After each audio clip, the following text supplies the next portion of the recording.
اب میں ذرا چند باتیں آپ سے عرض کر دوں. 65 سے میں نے اپنے مشن کا آغاز کیا تھا. پہلا میرا کام تھا دعوت رجوع القرآن کا، جو آج تک چل رہا ہے.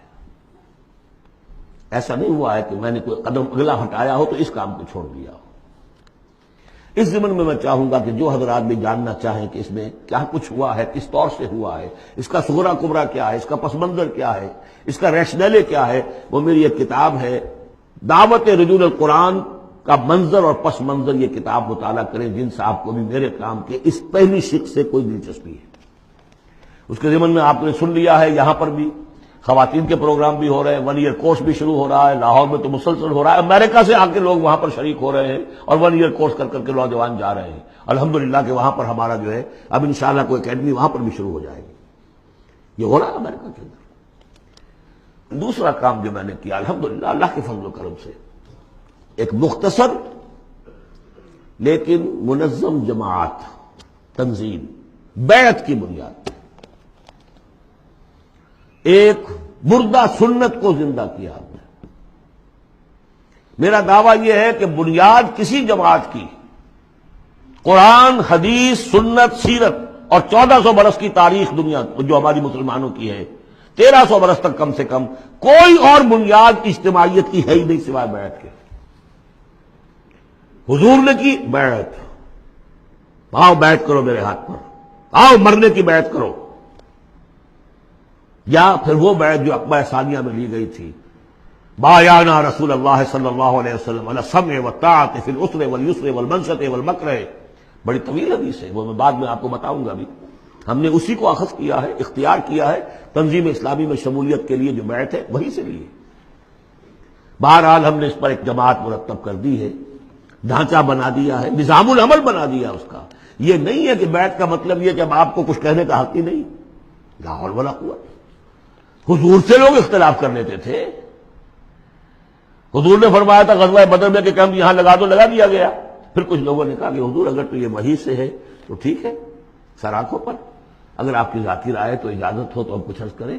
فرمایا ہاں کہو کہ ہمارا جو تجربہ ہے جنگی تجربہ، اس کی روح سے وہاں پر کیمپ ہو تو اچھا. فرمایا اکھاڑو کیمپ یہاں سے لگا دو. تو مشورہ، شاورہم فی الامر، ان سے مشورہ کرتے رہا کیجئے. قرآن مجید میں حضور کو حکم ہے، مشورہ بھی ہو سکتا ہے، اختلاف رائے بھی ہو سکتی ہے، ذاتی تنقید بھی کیجئے. ہمارے ہاں تنظیم اسلامی کے اندر سالانہ ایک اجتماع وہ ہوتا ہے جس میں جو شخص چاہے آئے اور مجھ پر ذاتی تنقید کرے. باقی شورا کا نظام اپنی جگہ پر ہے جو الیکٹڈ ہوتے ہیں لوگ. تو ایک یہ کہ اس اصول پر ایک جماعت بنا دینا جو صرف پیری مریدی کا دھندا رہ گیا تھا، اسی لیے پہلے لوگ بڑے ہنسے یہ بیعت پر جماعت. لیکن یہ کہ اب وہ جماعت ہے الحمدللہ، اب وہ ایک اوپن انسٹیٹیوشن ہے اور اس کو ہم نے اس کا پورا نظام العمل بنا دیا ہے. اس میں اختلاف کی گنجائش ہے، اس میں اس طرح مشورہ ہوگا، اس طرح بات ہوگی. اور اس کے لیے 10 کتابچے ہیں چھوٹے چھوٹے، 50-50 60-60 صفحے کے.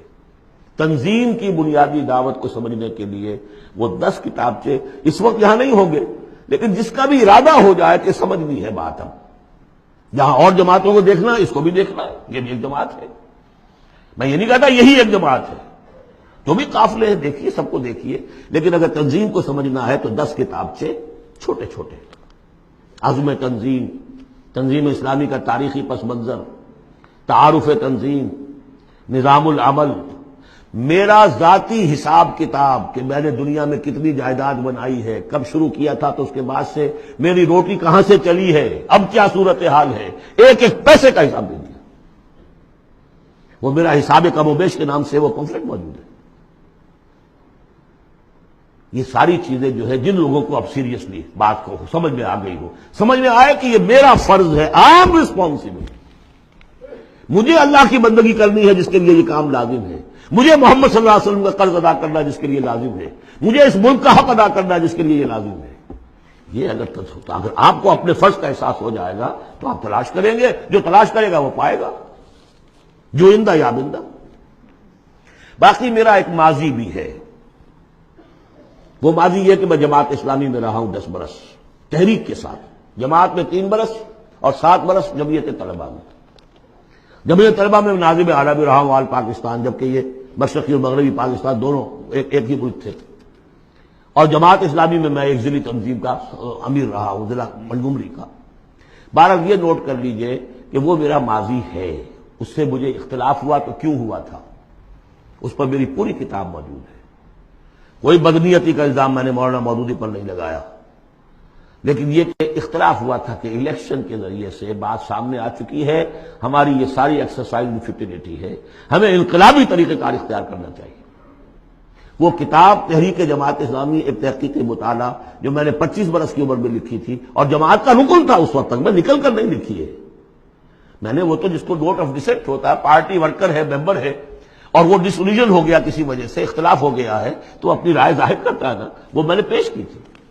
وہ کتاب بھی موجود ہے، لیکن اس کے بعد جس طریقے سے اس کی مس ہینڈلنگ ہوئی اس سارے اختلاف کی، اور پھر بڑے بڑے لوگ مولانا امین حسن اصلاحی صاحب، عبدالغفار حسن صاحب، عبدالجبار غازی صاحب، عبدالرحیم اشرف صاحب، کراچی کے شیخ سلطان صاحب، شیخ جمیل الرحمان صاحب، اور بہت سے، مولانا افتخار بلخی صاحب، یہ سب لوگ جو جماعت سے علیحدہ ہوئے، یہ حادثہ کیوں ہوا، اس پر بھی پھر میری ایک کتاب ہے، تاریخ جماعت اسلامی کا ایک گم شدہ باب۔ جنہیں میرے اس ماضی کو دیکھنا ہو، کوئی شکوک و شبہات تو میرے بارے میں بڑے پروپیگنڈے کر دیے گئے ہیں، اور جس کی وجہ سے حجابات سے قائم ہو چکے ہیں، لیکن اس کو دیکھنا، اسٹڈی کریں، معلوم کریں، دودھ کا دودھ پانی کا پانی علیحدہ ہو جائے۔ تیسرا کام جو الحمدللہ میں اللہ کا بڑا فضل و کرم اپنے اوپر مانتے ہوئے اس کا تذکرہ کر رہا ہوں، اسے کسی درجے میں بھی کوئی خود ستائی نہ سمجھیے، بلکہ آج ہی جو آپ نے آیت پڑھی ہے فَأَمَّا بِنِعْمَتِ رَبِّكَ فَحَدِّثْ، جو بھی نعمتیں ہوئی ہوں ان کا تذکرہ کیا کرو۔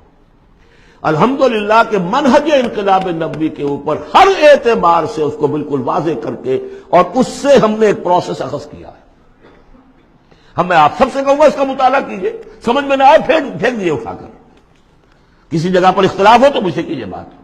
منہج انقلاب نبوی کتاب بھی ہے، کیسٹس بھی ہیں، آڈیوز بھی ہیں، ویڈیوز بھی ہیں۔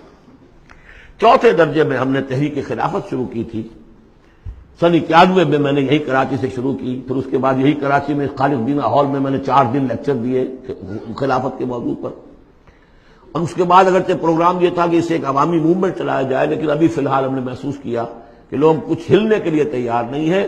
وہ ضرور دستخط کر دیتے ہیں، فارم پر کر دیتے ہیں، 2000 کا جلسہ ہے، 200 فارم ہمیں مل گئے، لیکن اس کے بعد ان کو ڈھونڈیے تو ملیں گے نہیں۔ لہٰذا وہ ہم نے صرف یہ رکھا، محدود کر دیا ہے کہ جو بیعت نہ کرنا چاہیں ابھی اور تنظیم اسلامی میں شامل ہونا چاہیں تو وہ معاون تحریک خلافت ہو جائے۔ اور ایک ہم نے تحریک خلافت ایک بنائی ہے رجسٹرڈ باڈی، تاکہ خلافت سے متعلق جو بھی مواد ہے وہ لوگوں کو پہنچایا جائے۔ ماڈرن حالات میں ماڈرن سٹیٹ ہو، خلافت اصولی طور پر کیا تھی، اور خلافت حضور کے دور میں کیا تھی، اور خلافت اب کیا ہوگی، اس کو سمجھنا ہے دلیل کے ساتھ۔ اس کے لیے پیسہ چاہیے، اس کے لیے تعاون چاہیے، وہ کتابیں پھیلیں، چھپیں۔